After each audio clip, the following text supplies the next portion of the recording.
Good day mga ka-idol, final mock draft tayo sa 6 hanggang 12 pick sa first round. At ito nga, ang NLEX Warriors ang nagmamay-ari sa number 6 pick na kung saan kinakailangan nga ni Robert Bolick Jr. nang magba-backup sa kanya off the bench. At ito nga ang tinitingnan ngayon na posible maging addition para sa NLEX Warriors, si Aban Naba. Si Aban Naba ay merong dugong Pilipino. Isa po itong Filipino-American na huling nakapaglaro sa Korean Basketball League na kung saan napakaganda ng naging performance. Nag-a-average to ng 12.1 per game at 3 assists per game. Isa itong deadly shooter na kinakailangan ni Robert Bolick Jr. para mapalakas palalo ang NLEX Warriors. At ito ang number 6 pick. Samantala, ang Rain or Shine naman may ari ng 7 pick at target nga kunin ni Coach Yeng Yao ang rookie na point guard. At ito ang Filipino-American na si Felix Limeti. Si Felix Limeti ay merong height na 6'2", isa itong deadly shooter at isa itong point guard na merong passing ability. Kinakailangan ito ni Coach Yeng Yao, lalong-lalo na wala namang available big man na po pwedeng maging aagapay sa mga big man nilang sina Kate Dato. Kaya naman si Felix Limeti ang pupuno sa kakulangan ng mga point guard ng Rain or Shine Elasto Painters. Sa katunayan nga, nagbawas na ang Rain or Shine Elasto Painters ng kanilang mga veterano at ngayon open na ito sa mga slots para sa kanilang rookie. At isa nga si Felix Limeti ang magbibigay ng lalim sa Rain or Shine Elasto Painters na posibleng magpadala sa kauna-unahang kampyonato ng Rain or Shine sa pagbabalik nga ni Coach Yeng Yao. At sa number 8 pick, ang Rain or Shine pa rin ang may-ari ng kanilang 8 pick. At ito nga ang gustong kunin ni Coach Yeng Yao ay si Jonel Policarpio. Si Jonel Policarpio ay isang kapangpangan na merong height na 6'6" na nagpaglaro sa De La Salle University bilang wingman. Sa height nitong 6'6", isa itong high flyer, isa itong merong outside shooting na badly needed ngayon ng Rain or Shine Elasto Painter. Sa ilalim ni Coach Yeng Yao ay mas lalo pang uusbong ang karera ni Jonel Policarpio na kung saan isa nga ito sa mga paborito makuha sa first round.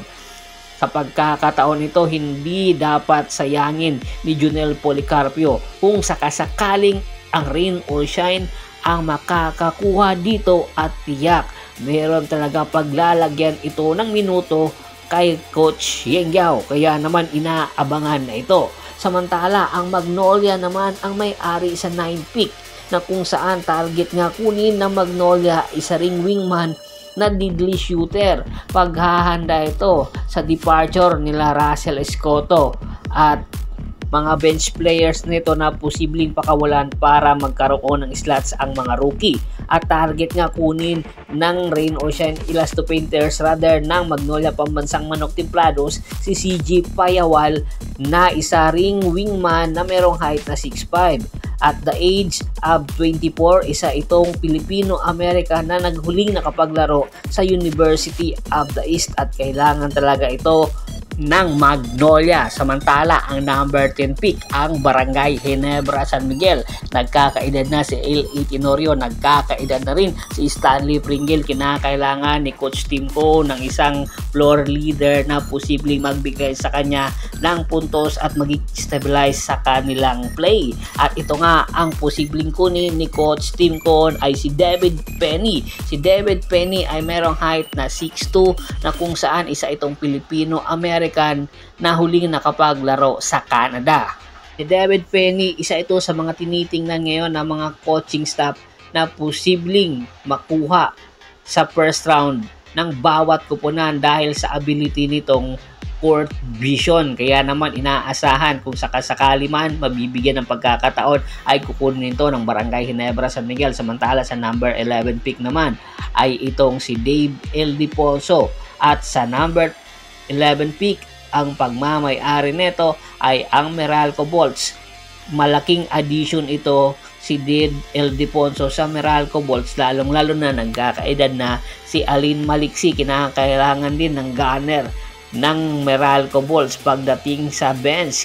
At ito nga ang posible nilang maging addition si Dave Ildefonso. Malaking tulong ito sa Meralco Bolts, lalong-lalo na para mabawasan ang minuto ng iba nilang mga key players. Samantala, ang number 12 pick, ang magmamay-ari nito ay ang San Miguel Bermen na posibleng magdagdag ng isang guard.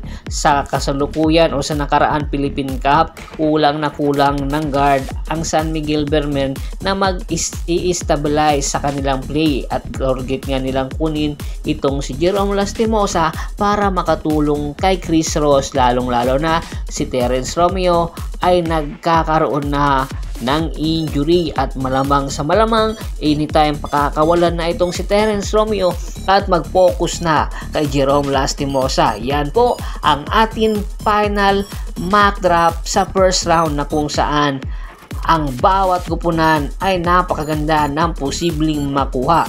Bago pa man natin tapusin ang ating kwentuhan, shoutout muna tayo sa ating mga solid na followers na laging sumusuporta sa atin, kay Kagawad Kat sa Kinudukusin ng Hagunay, Bulacan, Anthony Lucky Alon at sa Lucky Alon family, Adrian Dulay at sa Dulay family, Ronald Bersubidad, John David Gulapa, Julius Roche, Ricky Lanza ng Ricky Rider TV ng Tansa, Cavite. Marami pong salamat sa walang sawa niyong pagsuporta.